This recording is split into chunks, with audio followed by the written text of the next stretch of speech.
thank you so very much for joining me today for this conversation. We're going to be talking about the pearls. Everybody is wearing their Chuck Taylors and pearls. So, Renita, tell me first, the pearls.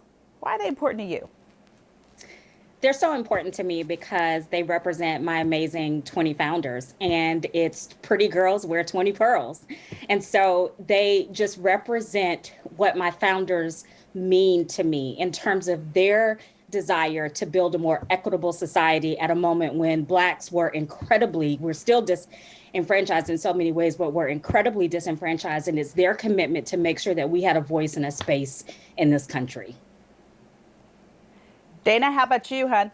What is your Yes. feeling about So of your course I 20 agree pearls? regarding the tie with Alpha Kappa Alpha, with pearls being one of our symbols. However, I think pearls unite us. So I have seen every lady has pearls.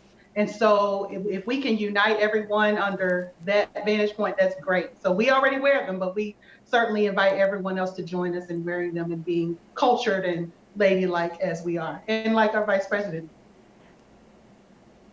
And let's talk about our Vice President now, Kamala Harris. She is a member of Alpha Kappa Alpha Sorority Incorporated with your Alpha chapter at Howard University in our nation's capital. What does it mean to you today to be a woman in America? What does it mean to you?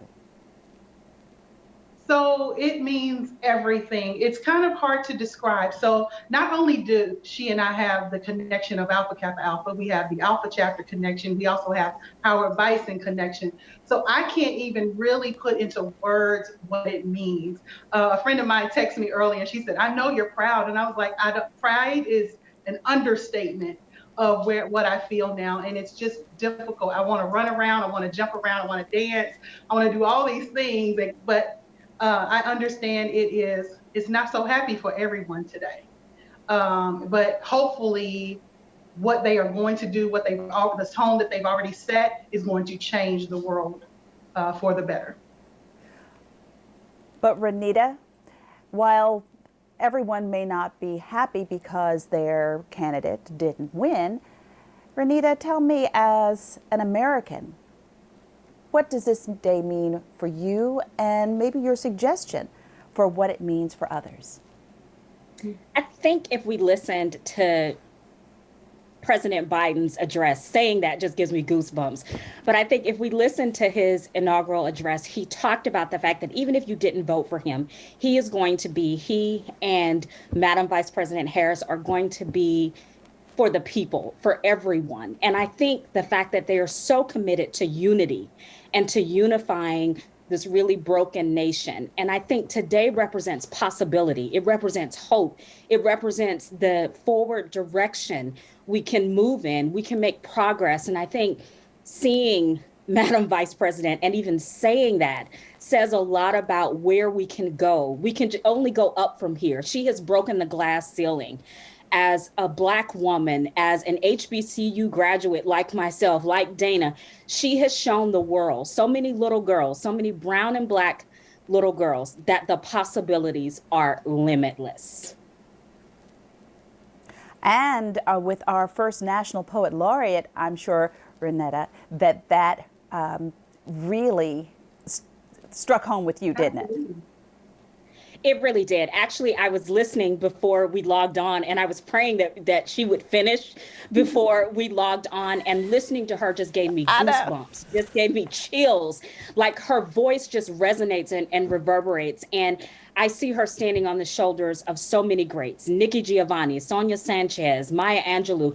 Just seeing her there was a reminder that representation matters so much. When you see somebody who looks like you know you can become them.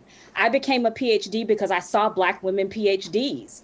And so just the possibilities, the poet laureate, the vice president, an engineer, whatever you want to be, because you see it, is possible. Dana, you want to weigh in Yeah. on this one too and kind of bring it home? Absolutely. We're talking about HBCUs. Do you think that this is going to really put HBCUs now on the map again? Well, so I would challenge us to remember they've been on the map. There are some people who just didn't know about the greatness that there is in an HBCU. I chose that I wanted to go to Howard University when I was in the 7th grade because, again, to Renita's point of who I saw on television and on the Cosby Show, On a Different World, and all of those things. So it's been on the map among our community. I think where it's coming on the map is with those outside of our community, and that's a great thing. That increases funding. That increases, all the things that are good. That increases there. We hope none of the bad comes because we know that can. But I've always been HBCU down, and so I'm glad to have some other people with me.